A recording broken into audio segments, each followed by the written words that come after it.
Wa ma yu'adzibani fi kabirin, dan mereka merasa bahwasanya mereka diazab bukan karena dosa besar. Padahal kata Rasulullah SAW, sejatinya mereka diazab oleh Allah di dalam kuburan karena dosa besar yang mereka lakukan.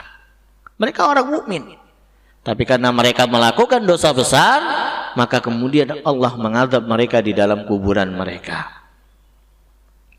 Kemudian Rasulullah jelaskan apa dosa besar yang mereka lakukan.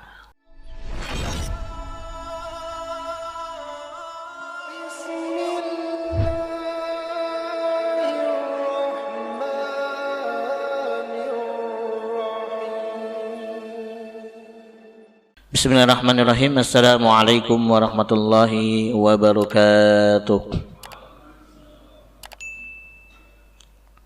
Innal hamdalillah nahmaduhu wa nasta'inuhu wa nastahdi wa nastaghfiruh wa natubu ilaih wa na'udzu billahi min shururi anfusina wa min sayyiati a'malina. Man yahdihillahu fala mudilla lahu wa man yudlil fala hadiya lahu. Asyhadu an la ilaha illallah wahdahu la syarika lah wa asyhadu anna Muhammadan abduhu wa rasuluhu ballaghar risalah wa addal amanah wa nasaha lil ummah wa jahada fillahi haqqa jihadih. Allahumma salli wa sallim wa barik ala nabiyyina Muhammad wa ala alihi wa ashabihi wa man saru ala nahjihi ila yaumil qiyamati, amma ba'd. Usikum wa nafsi bitaqwallah faqad fazal muttaqun. Haitsu kama qala Allah Ta'ala fil Qur'anil Karim, a'udzu billahi minasy syaithanir rajim. Ya ayyuhalladzina amanu taqullaha haqqa tuqatih wa la tamutunna illa wa antum muslimun. Wa qala ya ayyuhalladzina amanu taqullaha wa qulu qawlan sadida yuslih lakum a'malakum wa yaghfir lakum dhunubakum wa may yuti'illaha wa rasulahu faqad faza fawzan 'azima. Wa qala nabiyyuna Muhammad sallallahu alaihi wasallam fi hadithihi ittaqillaha haitsu ma kun wa adbi sayyi'atal hasanata tamhuha wa khaliqin nasa bi khuluqin hasanin. Allahumma anfa'na bima 'allamtana wa 'allimna ma yanfa'una wa zidna ilman. Ma'asyiral muslimin, jamaah salat subuh yang dirahmati oleh Allah Subhanahu wa taala. Alhamdulillah, kita bersyukur kepada Allah pada pagi hari ini. Allah Subhanahu wa taala masih mencurahkan nikmat-Nya kepada kita semua sehingga kita bisa bangun dari tidur kita, kemudian dilanjutkan dengan menjalankan kewajiban kita sebagai hamba Allah, yaitu melaksanakan sholat subuh secara berjamaah di masjid yang kita cintai ini. Mudah-mudahan setiap ibadah kita, setiap amal soleh kita diterima oleh Allah Subhanahu wa ta'ala, dan semoga kelak di yaumil qiyamah menjadi pemberat timbangan kebaikan kita di hadapan Allah. Amin ya rabbal alamin. Kemudian salawat dan salam senantiasa kita haturkan kepada baginda Rasulullah sallallahu alaihi wasallam, begitu juga kepada para keluarga, para sahabat, para tabi'in serta umat beliau yang istiqamah di dalam menegakkan sunnah-sunnah beliau, di dalam meniti jalan beliau sampai hari kiamat kelak. Mudah-mudahan kita semua yang ada di tempat yang mulia ini termasuk di antara umat Rasulullah sallallahu alaihi wasallam yang senantiasa istiqamah di dalam menegakkan sunnah beliau sampai akhir hayat kita, dan mudah-mudahan kelak di yaumil qiyamah kita mendapatkan syafaat dari beliau sallallahu alaihi wasallam. Amin ya rabbal alamin. Baik jamaah sekalian yang dirahmati oleh Allah Subhanahu wa taala, insyaallah kajian kita pada pagi hari ini kita akan melanjutkan pembahasan di dalam membahas kitab cabang-cabang keimanan yang dikarang oleh Al-Imam Baihaqi rahimahullahu ta'ala, yang mana pada kesempatan kali ini kita sudah memasuki cabang yang ke-17 ya, yaitu at-thaharah, yang artinya bersuci atau menjaga kebersihan. Tentu pembahasan ini sangat penting bagi kita semua untuk kita sama-sama membahasnya. Ya. Jangan sampai, mohon maaf, kita anggap hal ini adalah hal yang sepele, hal yang tidak perlu kita perhatikan. Karena at-thaharah atau bersuci, menjaga kebersihan itu bagian dari cabang keimanan. Sesuai dengan hadis dari Rasulullah sallallahu alaihi wasallam, hadis sahih riwayat Imam Muslim dari sahabat Abu Malik Al-Asy'ari radhiyallahu an, Rasulullah bersabda, "At-tahuru syatrul iman." Bersuci itu sebagian dari iman. Walhamdulillahi tamla'ul mizan. Dan perkataan alhamdulillah bisa memenuhi timbangan kebaikan kita di yaumil kiamah kelak. Wa subhanallah wallahu akbar tamla'ani au tamla'u ma bainas sama'i wal ard. Dan perkataan subhanallah dan Allahu akbar bisa memenuhi timbangan kita sebagaimana langit dan bumi. Wassalatu nurun, dan salat itu adalah cahaya. Wassadaqatu burhanun, dan sedekah adalah burhan, petunjuk. Wassabru dhiya'un, dan sabar itu adalah dhiya, penerang. Wal Qur'anu hujjatun laka au 'alaika. Al-Qur'an itu adalah hujjah, dalil bagimu ataupun dalil yang akan melemahkanmu. Kullun nas yaghdu faba'i'un nafsahu famu'tikuha au mubikuha. Setiap manusia itu ada hal-hal yang bisa dia lakukan, hal-hal yang bermanfaat yang bisa dia lakukan. Ya, termasuk anggota tubuhnya bisa dia lakukan untuk dalam rangka bersedekah. Contoh, dia menggunakan tangannya untuk disedekahkan, dia menggunakan kakinya untuk disedekahkan, dia menggunakan seluruh sendi-sendi yang ada di tubuhnya untuk disedekahkan. Dari hadis ini dapat kita pahami bahwasanya Rasulullah sallallahu alaihi wasallam menegaskan kepada kita at-tahuru syatrul iman. Bersuci itu adalah sebagian atau separuh dari keimanan.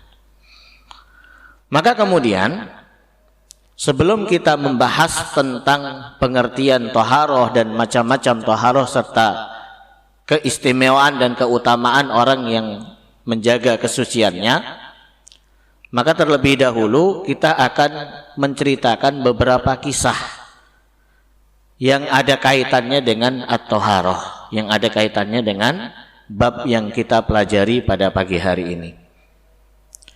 Yang pertama adalah kisah yang disebutkan di dalam sebuah hadis dari sahabat Ibnu Abbas radhiyallahu anhuma qala, beliau berkata, marran Nabi sallallahu alaihi wasallam bihaitin min hitanil Madinah au Makkah.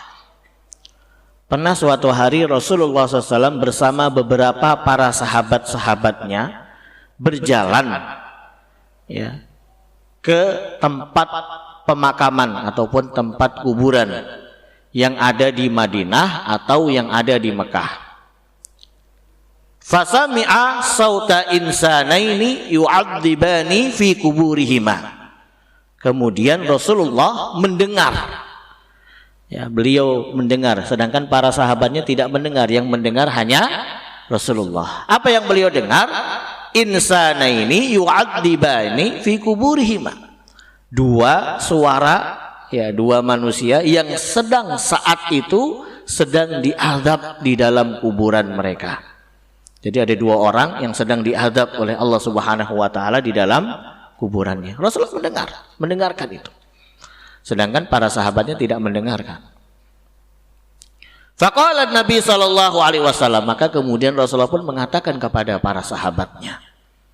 Ya, kenapa Rasulullah mengatakan ini? Ya, sebagai pembelajaran, ibrah. Jadi bukan untuk membuka aib, dua orang yang dikubur di dalam kuburan ini, tetapi sebagai pembelajaran bagi umatnya, ya, bagi sahabatnya dan umatnya kita yang hidup setelah mereka. Apa yang dikatakan oleh Rasulullah? Yu'adzabani, ketahuilah bahwa sahabatku dua orang ini sedang diazab. Wa ma yu'adzibani fi kabirin, dan mereka merasa bahwasanya mereka diazab bukan karena dosa besar. Padahal kata Rasulullah SAW, sejatinya mereka diazab oleh Allah di dalam kuburan karena dosa besar yang mereka lakukan. Mereka orang mukmin, tapi karena mereka melakukan dosa besar, maka kemudian Allah mengazab mereka di dalam kuburan mereka. Kemudian Rasulullah jelaskan apa dosa besar yang mereka lakukan. Tsumma qala bala kana ahaduhuma la yastatir min baulihi. Salah satu di antara mereka berdua dikenakan azab oleh Allah karena dosa besar yang dia lakukan, yaitu apa? La yastatir min baulihi. Ya, la yastatir di sini di dalam kitab Syarh Sunan Abi Daud dijelaskan dua makna. Yang pertama, ketika dia buang hajat dia tidak menutup dirinya. Ya, jadi terbuka di hadapan orang. Ini namanya la yastatir, tidak menutup dirinya ketika sedang buang hajat, baik itu hajat kecil maupun hajat besar. Kemudian makna yang kedua, ya, para ulama seperti yang disebutkan di dalam kitab Aunul Ma'bud Syarh Sunan Abi Daud dijelaskan, ya, maksudnya di sini adalah la yastanzih, yaitu tidak mensucikan dirinya setelah buang hajat, ya. Baik itu buang hajat kecil maupun hajat besar. Jadi tidak mensucikan dirinya, tidak memerhatikan kesucian dirinya. Jadi begitu selesai buang hajat langsung pergi, tidak dibersihkan dahulu. Atau mungkin dibersihkan seadanya, setelah itu langsung pergi. Jadi dua makna ini adalah makna dari kata-kata la yastatir min baulihi. Maka orang yang ketika buang hajat dia tidak memerhatikan dua hal tadi. Yang pertama, dia tidak memerhatikan tempat dia buang hajat. Dia buang hajat di hadapan orang lain. Atau yang kedua, ketika dia buang hajat, selesai buang hajat dia tidak memerhatikan kesuciannya. Waliyadzubillah, orang ini akan diazab oleh Allah Subhanahu wa taala di alam kuburnya atau di alam barzahnya. Ini yang dikatakan oleh Rasulullah SAW dalam hadisnya yang sahih. Ini orang yang pertama. Wa kanal akhar, sedangkan orang yang kedua, kenapa dia diazab oleh Allah di dalam kuburan? Yamshi bin namimah. Dia suka mengadu domba, memprovokasi orang lain. Ya, mengadu domba orang lain. Orang itu gini nih. Dia sebenarnya gak suka sama kamu, dia benci sama kamu. Masa? Iya, ya udah kalau kita benci juga sama dia.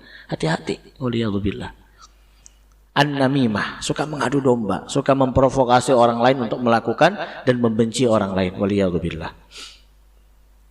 Tsumma da'a bi jaridatin, kemudian Rasulullah meminta kepada para sahabatnya untuk mendatangkan jaridah. Jaridah itu semacam pelepah kurma yang masih basah. Fakasaroha kisrataini, maka kemudian Rasulullah memotongnya dan membelahnya menjadi dua bagian. Fawadha'a ala kulli qabrin minhuma kisrah, maka kemudian Rasulullah meletakkan satu bagian di satu kuburan, satu bagian di kuburan yang pertama, satu bagian di kuburan yang kedua. Faqila lahu, kemudian ditanya oleh sahabat, ya Rasulullah, lima fa'alta hadza, wahai Rasulullah, kenapa engkau melakukan hal seperti ini? Yaitu meletakkan pelepah kurma yang basah di atas kuburan yang diazab, ya penghuninya diazab oleh Allah tadi. Qala, maka kemudian Rasulullah memberikan alasan, la'allahu ayyukhaffifa anhuma ma lam taybasa. Aku berharap agar Allah Subhanahu wa taala meringankan azab yang mereka dapatkan selagi pelepah ini belum kering. Jadi ketika pelepahnya sudah kering, ya sudah. Ya, wallahu a'lam bishawab. Jamaah salat subuh yang dirahmati oleh Allah Subhanahu wa taala, apa faedah yang bisa kita dapatkan dari hadis dan kisah ini?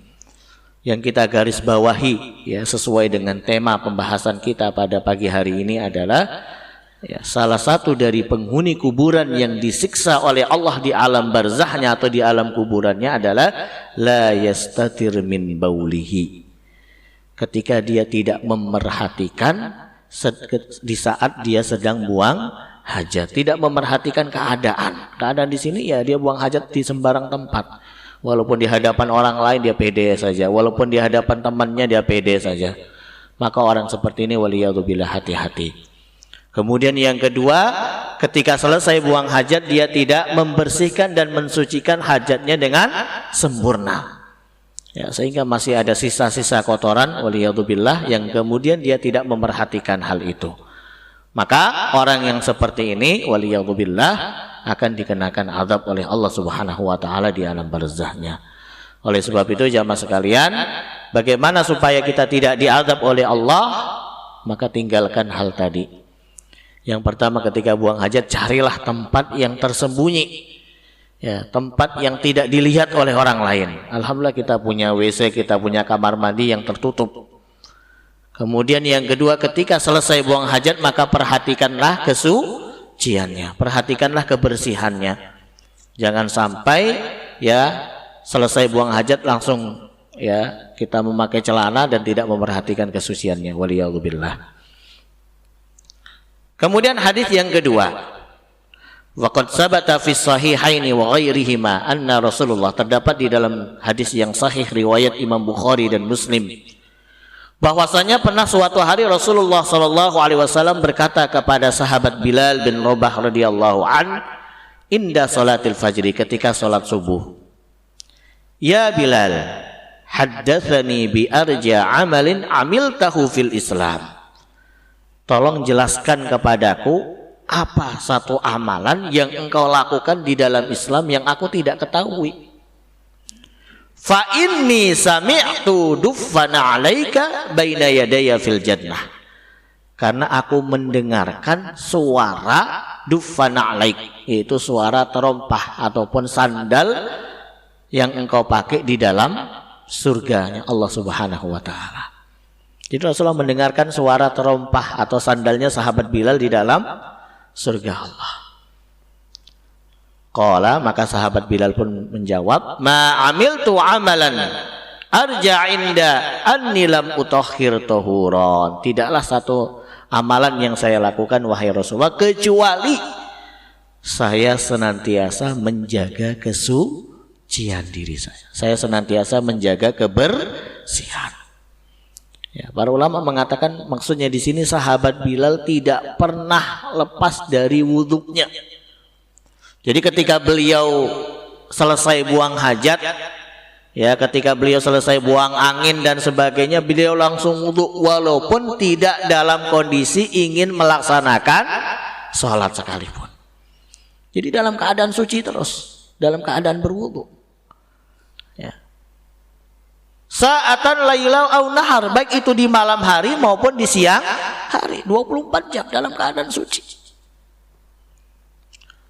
Illa shallaitu, kemudian setelah setiap kali habis wudhu saya melaksanakan sholat 2 rakaat. Itu yang dinamakan sholat ba'dal wudhu. Ya, sunnah, sholat 2 rakaat setelah wudhu. Walaupun tidak dalam kondisi ingin melaksanakan sholat wajib misalnya.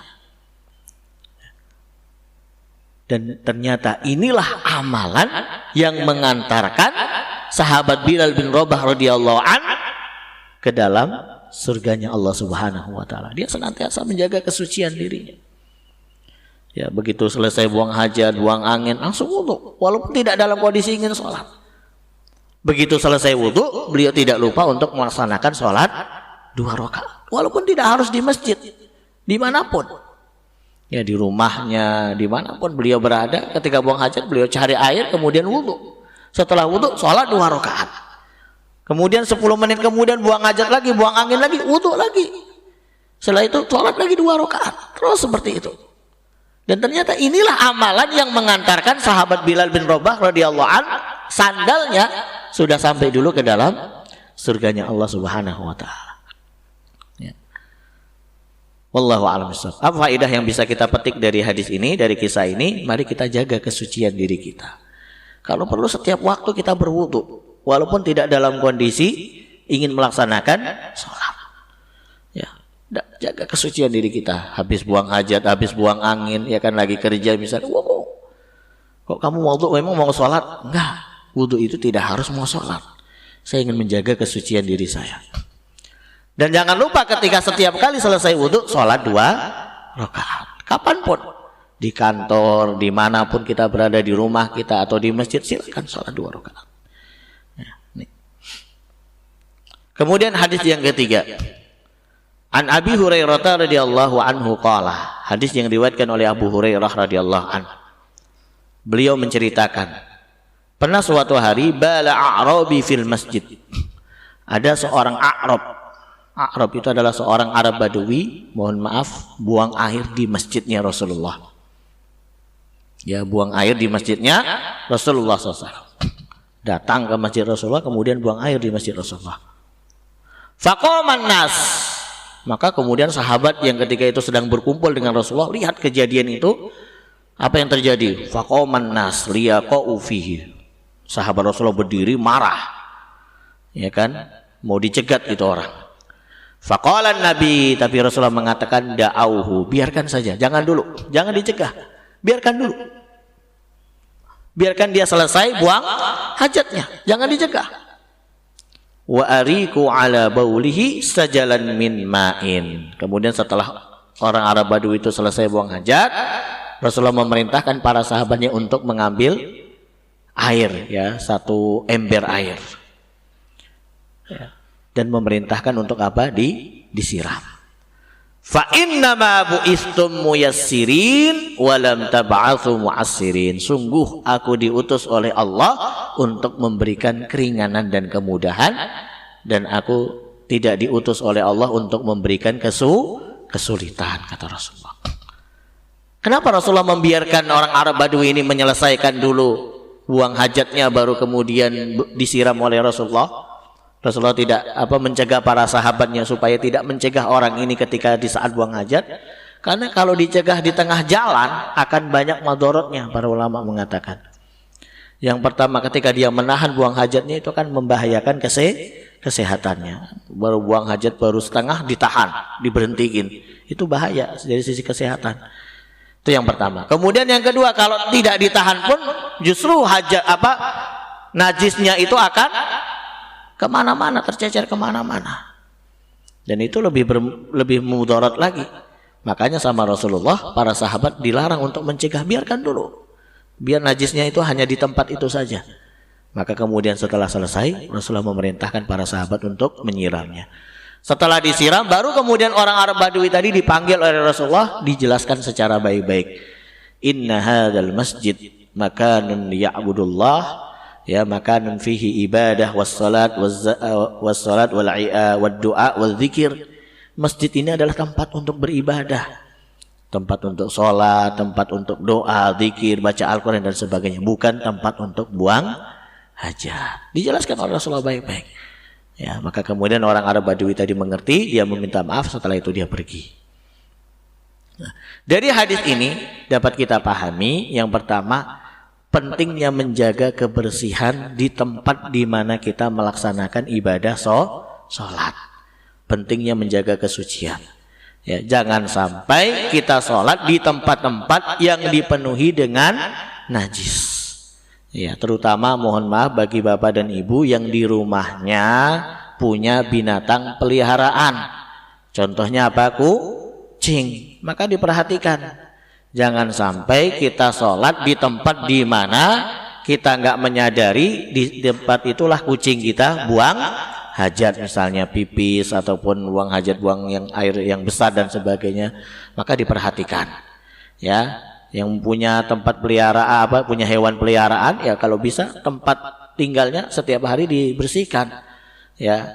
Atau diperhatikan jangan sampai mohon maaf binatang peliharaannya buang hajat sembarangan sehingga kita nggak menyadari ternyata di tempat kita sholat di situ adalah tempat di mana binatang peliharaan kita buang hajatnya. Maka penting kita untuk memperhatikan hal ini.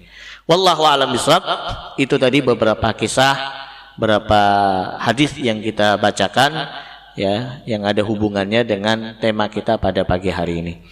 Selanjutnya kita akan mempelajari yang pertama adalah ta'rifut thaharah, pengertian thaharah. Apa sih yang dinamakan thaharah itu atau bersuci? At-thaharah lughatan an-nadhafah wan nazahah indal aqdar wal awsakh. Thaharah itu adalah maknanya bersih dan suci dari segala macam najis dan kotoran. Ya, kita harus bedakan antara najis dan kotoran. Semua yang najis itu pasti termasuk kotoran. Tapi tidak semua yang kotor itu najis. Ya, kita perhatikan. Semua yang najis itu pasti kotoran dan tidak semua yang kotor itu najis. Jadi thaharah itu adalah bersih dari segala macam najis dan kotoran. Itu thaharah. Wat thaharah secara syar'an itu memiliki dua makna. Yang pertama adalah irtifa'ul hadas, menghilangkan hadas. Ya, menghilangkan hadas di sini dibagi menjadi dua. Yang pertama hadas al-asghar, hadas kecil, kemudian yang kedua hadas besar. Hadas kecil apa contohnya? Buang hajat, buang air, baik itu buang air besar maupun air kecil, dan buang angin, itu namanya hadas kecil. Dengan apa kita menghilangkan dan mengangkat hadas kecil? Tentu dengan berwudu. Nih. Kemudian yang kedua, hadas di sini ada yang dinamakan hadas besar atau hadas akbar. Apa itu hadas besar? Yaitu ketika kita dalam keadaan junub atau perempuan dalam keadaan haid dan nifas. Bagaimana cara mengangkat hadas besar atau menghilangkan hadas besar? Yaitu al-ghuslu, dengan cara mandi. Ya, ini makna yang pertama. Thaharah adalah irtifa'ul hadas. Ya, mengangkat atau menghilangkan hadas, baik itu hadas kecil maupun hadas besar. Hadas kecil dengan cara berwudu dan hadas besar dengan cara mandi. Kemudian jika tidak ada air ya untuk berwudu atau untuk mandi, maka sebagai penggantinya adalah dengan bertayamum. Ya. Jadi misalnya kalau kita ingin wudu tapi ternyata qadarullah nggak ada air, ya, maka boleh kita menggantinya dengan tayamum. Atau kita ingin mandi lagi kondisi hadas besar, ingin mandi ternyata qadarullah nggak ada air, maka boleh kita bertayamum, mengganti dengan tayamum. Kemudian yang selanjutnya wazawalul khubus. Ya. Pengertian thaharah yang kedua adalah menghilangkan al-khubus atau khobas. Apa khobas di sini? Yaitu kotoran maupun najis yang ada di tiga hal. Yang pertama di badan kita, yang kedua di pakaian kita, dan yang ketiga di tempat kita ingin melaksanakan ibadah sholat. Jadi zawalul khobas itu meliputi tiga hal, yaitu izalatun najasa, ya, min al-jism, ya, dari tubuh, wa minal libas, dari pakaian, kemudian yang ketiga minal makan, dari tempat kita beribadah. Ini makna thaharah. Ya. Kemudian selanjutnya dalil bagi kita untuk diperintahkan menjaga kebersihan atau thaharah. Yang pertama firman Allah di dalam surat Al-Maidah ayat yang ke-6. Allah berfirman, a'udzubillahi minasyaitonirrajim, idza kumtum ilas salati faghsilu wujuhakum wa aydiyakum ilal marafiqi, ila akhir ayat. Apabila salah seorang di antara kalian ingin mendirikan salat, maka basuhlah wajah kalian dan tangan kalian sampai ke siku. Jadi ini dalil dimasyru'kannya, disyariatkannya kita berwudu ketika ingin menjalankan ibadah salat. Kemudian di dalam surat Al-Mudaththir, ya, surat termasuk surat yang pertama kali Allah turunkan kepada Rasulullah setelah surat Al-Alaq. Jadi surat yang pertama itu surat Al-Alaq, itu Iqra dari ayat 1 sampai 5. Kemudian surat yang kedua yang Allah turunkan kepada Rasulullah adalah surat Al-Mudaththir. Ya ayyuhal muddaththir qum fa'anzir wa rabbaka fakabbir wa thiyabaka fatahhir. Wahai orang yang berselimut, Karena Rasulullah ketika mendapatkan wahyu pertama, beliau langsung pulang ke rumah. Apa yang beliau katakan kepada istrinya Khadijah? Zammiluni, zammiluni. Selimuti aku, selimutkan aku, selimuti aku. Karena kedingin Rasulullah menggigil ketika itu. Ya. Di saat beliau sedang berselimut, Allah turunkan lagi wahyu yang kedua, ya ayyuhal muddatsir qum fa'andir wa rabbaka fakabbir wa thiyabaka fatahhir.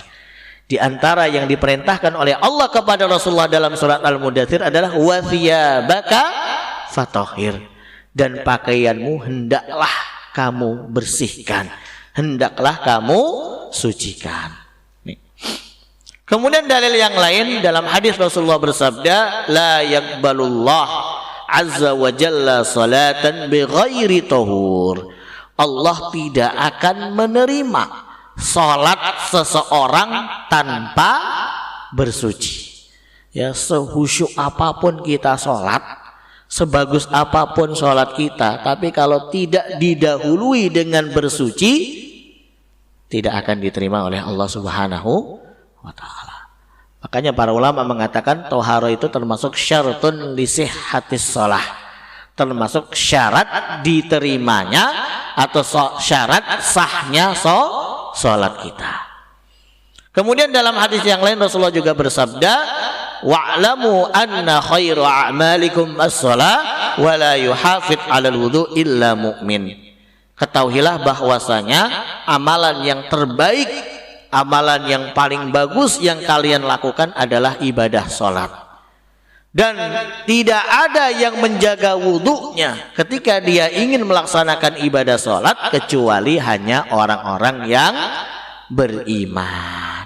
Jadi Rasulullah SAW ya menyebutkan, menyandarkan kata-kata iman dengan wudhu, menunjukkan bahwasanya ciri orang yang beriman itu adalah orang yang senantiasa menjaga kesuciannya, menjaga kebersihannya. Jamaah salat subuh yang dirahmati oleh Allah Subhanahu wa taala. Selanjutnya kita akan mempelajari tentang ahammiyatut thaharah. Apa keistimewaan dan keutamaan thaharah? Yang pertama, at-thaharatu syartun li sihhatis shalah. Thaharah, bersuci itu adalah syarat sahnya salat. Ya, jadi salat kita sekali lagi tidak akan diterima oleh Allah, tidak sah kalau tidak dalam keadaan bersuci. Ya, tidak akan diterima oleh Allah walaupun khusyuk salatnya. Wah, bacaannya bagus, salatnya khusyuk, ya kan? Rukun-rukunnya semuanya terpenuhi. Tapi apakah sholatnya diterima sama Allah? Jawabannya tidak. Kenapa? Karena tidak dalam keadaan bersuci. Kemudian yang kedua, at-taqsir fit tatahhur minan najasat sababun min asbabit ta'dzib fil qubur. Ingat, meremehkan, menyepelekan bersuci ketika selesai buang hajat itu termasuk sebab diazabnya seseorang di alam kuburnya, di alam barzahnya. Tadi hadis yang sudah kita bacakan, kisah yang sudah kita ceritakan. Hati-hati, karena poin yang kedua ini banyak kadang mohon maaf orang menganggapnya itu hal yang sepele. Di luar sana kalau kita lihat para mohon maaf ya, saya tidak merendahkan profesi tertentu, tapi terkadang banyak profesi-profesi tertentu kadang meremehkan hal ini. Selesai ya kan, berhenti tengah jalan, kemudian buang hajat langsung pakai celananya jalan lagi. Waliyadzubillah. Padahal hal ini sebenarnya tidak boleh disepelekan, tidak boleh diremehkan. Sababun min asbabi ta'dzibil kubur, sebab diazabnya seseorang di alam kubur. Karena orang menganggap ini hal sepele. Wa ma yu'adzibani fi kubur wa ma yu'adzibani ya illa kabirin, ya. Mereka yang diadab oleh Allah tadi di alam kubur, dia merasa itu seakan-akan itu bukan dosa besar, padahal itu termasuk dosa besar. Maka perhatikan kesucian kita di saat selesai buang hajat. Kemudian yang ketiga, anna Allah subhanahu wa ta'ala imtadahal mutatahhirin. Allah memuji orang-orang yang suka menjaga kesucian dan kebersihan. Di antaranya disebutkan dalam surat Al-Baqarah ayat 22, innallaha yuhibbut tawwabina wa yuhibbul mutatahhirin. Sesungguhnya Allah mencintai, Allah menyukai orang-orang yang senantiasa bertaubat kepada Allah dan orang-orang yang senantiasa mensucikan dirinya. Kemudian juga dalam surat At-Taubah ayat 108 Allah berfirman, fihi rijalu yuhibbuna ayyatatahharu wallahu yuhibbul mutahhirin. Allah memuji penduduk yang ada di sekitar Masjid Quba. Ya, tahu kan Masjid Quba? Itu masjid yang ada di luar kota Madinah, masjid yang pertama kali dibangun oleh Rasulullah SAW. Nah, masyarakat yang tinggal di masjid sekitar Quba dipuji oleh Allah dalam surah At-Taubah ayat 108. Kenapa Allah sampai memuji mereka? Karena ada satu amalan yang biasa mereka lakukan. Apa itu? Mereka senantiasa menjaga kesucian dan kebersihan. Maka sampai Allah puji, fihi rijalu yuhibbuna ayyatatahharu wallahu yuhibbul mutahhirin. Yang mana di sekitar Masjid Quba adalah penduduk-penduduk yang senantiasa menjaga kebersihan dan kesuciannya. Dan Allah sangat menyukai dan mencintai mereka, yaitu orang-orang yang menjaga kebersihan dan kesucian. Kemudian yang keempat, at-taharatu nisful iman. Bersuci itu adalah separuh dari keimanan. Ya, tadi dalam hadis sudah kita bacakan, at-tahuru syatrul iman. Ya, jadi yang benar redaksi hadisnya itu adalah at-tahuru syatrul iman, bukan an-nadhafatu minal iman. Ya, jadi kalau kita bilang hadis Rasulullah an-nadhafatu minal iman, salah. Kenapa? Karena memang tidak ada hadis yang menyebutkan an-nadhafatu minal iman. Tapi kalau secara makna bagus an-nadhafatu minal iman, tapi itu bukan hadis. Yang benar redaksi hadisnya adalah at-tahuru syatrul iman. Bersuci itu sebagian atau separuh dari iman. Kemudian yang kelima, at-taharatu muwafaqah al-fitrah allati fatarallahu ta'ala an-nas 'alaiha. Bersuci dan menjaga kebersihan itu adalah fitrah, sesuai fitrah yang Allah sudah fitrahkan kepada kita manusia. Ya, karena secara fitrah pasti kita juga menyukai yang namanya kebersihan. Ada orang yang senang sesuatu yang sifatnya kotor? Nggak ada. Karena secara fitrah manusia pasti senang yang namanya kebersihan.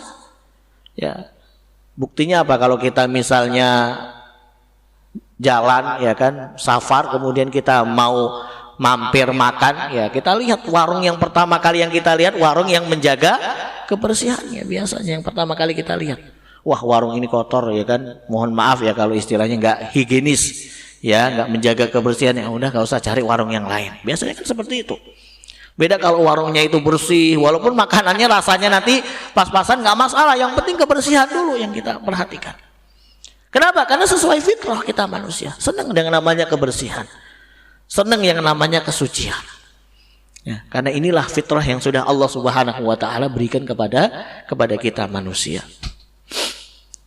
Kemudian yang keenam, tusinu sahibaha min amradin katsirah. Kebersihan dan kesucian bisa mencegah kita dari berbagai macam penyakit. Ya, karena ternyata di antara sumber atau penyebab ya penyakit yang kadang suka menghinggap ataupun datang kepada diri kita itu karena tidak memerhatikan kebersihan, tidak memerhatikan kesucian. Ya, orang kalau hidupnya mohon maaf ya tidak memerhatikan hal tadi, kebersihan dan kesucian, pasti dia lebih mudah terjangkit apa? Penyakit. Makanya ketika contohnya kemarin ya, ketika kita dalam kondisi pandemi, dalam kondisi COVID ya, corona, pemerintah sering ya menganjurkan kepada kita untuk menjaga 3M ya. Apa itu? Menjaga jarak ya, mencuci tangan, kemudian satu lagi apa? Memakai masker ya. Mencuci tangan itu bagian dari kebersihan. Bahkan jauh sebelum pemerintah menganjurkan, Islam sudah menganjurkan untuk senantiasa menjaga kebersihan, mencuci tangan di antara. Ya, ketika sebelum makan dan sebagainya, ya, usahakan tangan kita ini dalam kondisi bersih, dalam kondisi suci. Nih.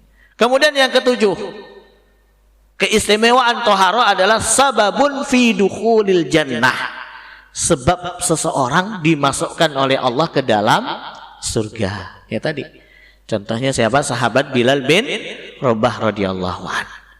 Ya, jadi salah satu hal yang bisa mengantarkan kita ke dalam surganya Allah, sebagaimana sahabat Bilal bin Rabah radhiyallahu an, adalah tadi jaga kebersihan dan kesucian diri kita. Ya, insya Allah dengan kita senantiasa menjaga kebersihan dan kesucian, ya mudah-mudahan kita semua akan ditempatkan oleh Allah di dalam jannahnya kelak. Amin ya rabbal alamin. Kemudian yang kedelapan, mukaffiratun lidzunubi wal ma'asi. Ya, kebersihan dan kesucian bisa menghapus dosa-dosa yang kita lakukan.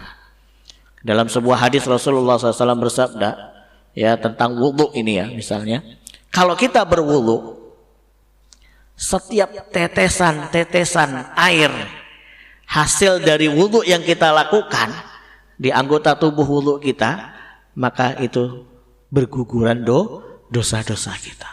Makanya para ulama mengatakan kalau selesai wudhu jangan di apa? Lap. Biarkan dia kering sendiri. Kalau kita lap, ya sedikit dosa kita yang berguguran. Tapi kalau kita tidak lap, ya tidak lap tadi ya, air yang habis kita basuh untuk berwudhu tadi, itu selagi tetesan itu mengalir terus dosa-dosa kita akan berguguran. Semakin banyak tetesan yang mengalir, maka semakin banyak pula dosa-dosa yang kita lakukan berguguran. Ya nih. Mukaffiratun lidzunubi wal ma'asi. Ya, dengan bersuci, dengan menjaga kebersihan, salah satu hal yang bisa menghapus dosa-dosa yang kita lakukan. Kemudian yang kesembilan, siyaman hadhil ummah wa alamatihim fi wujuhihim wa atrafihim yaumal qiyamati bainal umam. Wudu ini nanti, kebersihan dan kesucian termasuk berwudu itu nanti akan menjadi tanda khusus di hari kiamat kelak. Ya, dalam hadis Rasulullah mengatakan gurran muhajjilina min atharil wudu. Orang yang senantiasa menjaga wudunya, orang yang senantiasa berwudu nanti kelak di yaumil kiamah, dia akan diberikan oleh Allah tanda khusus. Apa tanda khusus? Gurran muhajjilin. Gurran muhajjilin itu adalah, ada yang mengartikan ya kuda kemudian punya tanda putih. Tanda putih di sini yaitu cahaya. Ya, tempat di mana dia membasuh untuk wudunya nanti bercahaya. Wajahnya, tangannya, kakinya. Semakin dia sering berwudu, maka semakin terang cahayanya, semakin sinar cahayanya. Tapi kalau wudunya jarang, ya cahayanya redup-redup. Apalagi kalau nggak pernah wudu, ya nggak pernah bercahaya sama sekali, nggak ada cahaya. Dan ini ada tanda khusus yang Allah berikan kepada umat Rasulullah SAW. Hanya umat Rasulullah saja yang mendapatkan tanda ini. Dan Rasulullah nanti ketika di yaumil kiamah, dalam kisah riwayat disebutkan Rasulullah memiliki haud. Apa itu haud? Sumur ya khusus yang Allah berikan kepada Rasulullah yang nanti akan diminum oleh umatnya. Nah, ketika menyeleksi umatnya untuk bisa meminum air sumur itu, diantaranya adalah dari tanda tadi, dari cahaya yang dimiliki oleh, oh ini umatku nih, buktinya ada cahayanya, ada tandanya. Oh ini nggak ada tandanya, berarti bukan umat. Akhirnya nggak boleh minum dari air haud tadi di telaga yang dimiliki oleh Rasulullah SAW. Wallahu a'lam. Jadi ini ya, semakin kita berwudu maka insya Allah semakin terang dan semakin cerah cahaya yang kita miliki di yaumil qiyamah kelak. Kemudian yang ke-10, keistimewaan taharah adalah tansyitu lil jawarih wa idhabanil adran wal awsakh allati 'alal badan. Ya, bersuci, menjaga kebersihan bisa memberikan kita semangat untuk melakukan segala macam aktivitas. Saya tanya bapak-bapak sekalian, sebelum berangkat kerja mandi nggak? Pasti mandi kan? Kenapa alasannya mandi? Biar semangat beraktivitas. Coba kalau kita sebelum berangkat kerja nggak mandi dulu, nggak semangat, bawaannya ngantuk. Tapi kita mandi dulu seger, ya kan? Biar apa? Biar semangat. Ya seperti itulah, ya kan? Seperti itulah. Kenapa kita dianjurkan untuk menjaga kebersihan, kesucian? Biar semangat. Sebelum melakukan aktivitas apapun ya wudu aja, nggak masalah. Wudu biar semangat. Lagi mau kerja bakti, wudu biar semangat kerja baktinya. Ya, mau kerja wudu biar semangat. Ya kan? Kenapa? Karena menjaga kebersihan itu adalah tansyitul jawari wa idhabil adran. Bisa menghilangkan sifat malas. Ya, bisa menghilangkan sifat malas. Jadi kalau lagi malas melakukan aktivitas, wudu aja. Ya, minimal wudu ya. Kalau memang mau lebih lagi ya mandi, nggak masalah. Kalau tidak, minimal wudu. Untuk apa? Untuk memberikan tadi semangat lagi kita di dalam beraktivitas. Kemudian yang ke-11, wudu adalah ataupun menjaga kebersihan adalah silahul mukmin, termasuk senjatanya orang-orang yang beriman. Maksud senjata di sini apa? Dalam kondisi marah. Ketika kita lagi marah, kan kita sedang dikuasai oleh siapa? Setan. Benar enggak?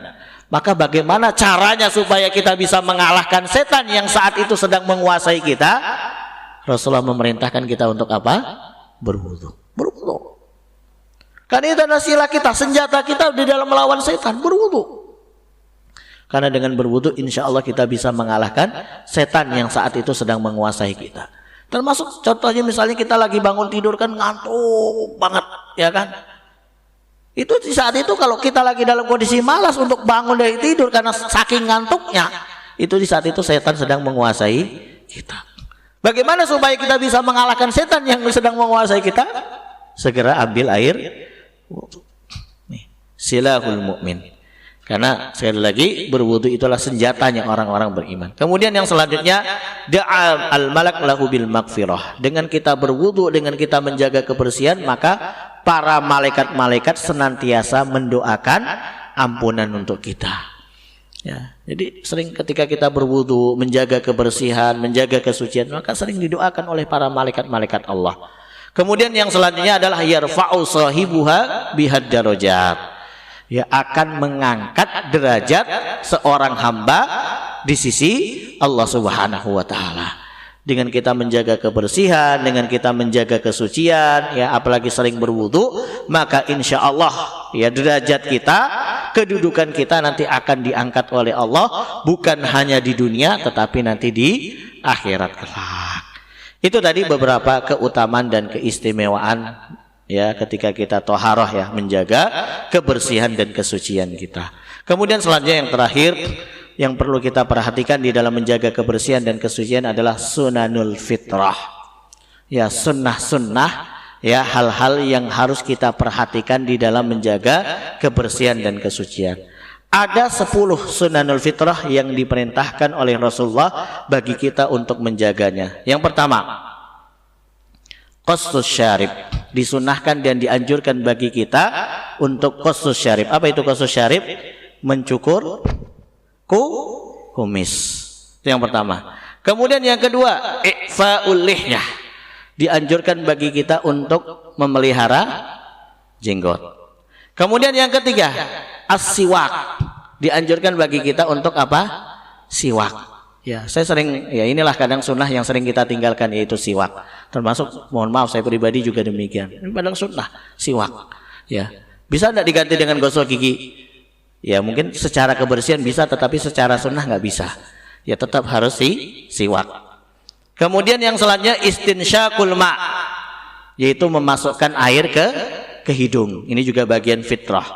Kemudian qassul adhafir, yaitu memotong kuku. Ya jangan malah dipelihara kukunya, ya dipotong. Baik itu kuku yang ada di tangan maupun yang ada di kaki. Kemudian ghuslul barajim. Ya, sunnah fitrah selanjutnya adalah ghuslul barajim. Apa itu ghuslul barajim? Yaitu membersihkan kotoran-kotoran yang ada di celah-celah tubuh kita. Ya, misalnya di celah kaki, ya, di sini, kemudian di ketiak kita dan sebagainya, dibersihkan. Kemudian natful ibd. Ya, sunnah selanjutnya adalah apa? Mencabut, mohon maaf, bulu ketiak, bulu kelek. Ya, jangan dipelihara. Kemudian selanjutnya halqul anah. Ya, apa? Mencukur, mohon maaf, apa? Bulu kemaluan. Kemudian intiqasul ma atau istinja. Ya, sunnah selanjutnya, sunnah fitrah selanjutnya adalah ketika kita selesai buang hajat maka bersucilah dengan air, ya. Kemudian yang terakhir al-madmadatu, yaitu berkumur kumur. Ini adalah sunnah 10 sunnah fitrah yang diajarkan oleh Rasulullah untuk kita memerhatikannya.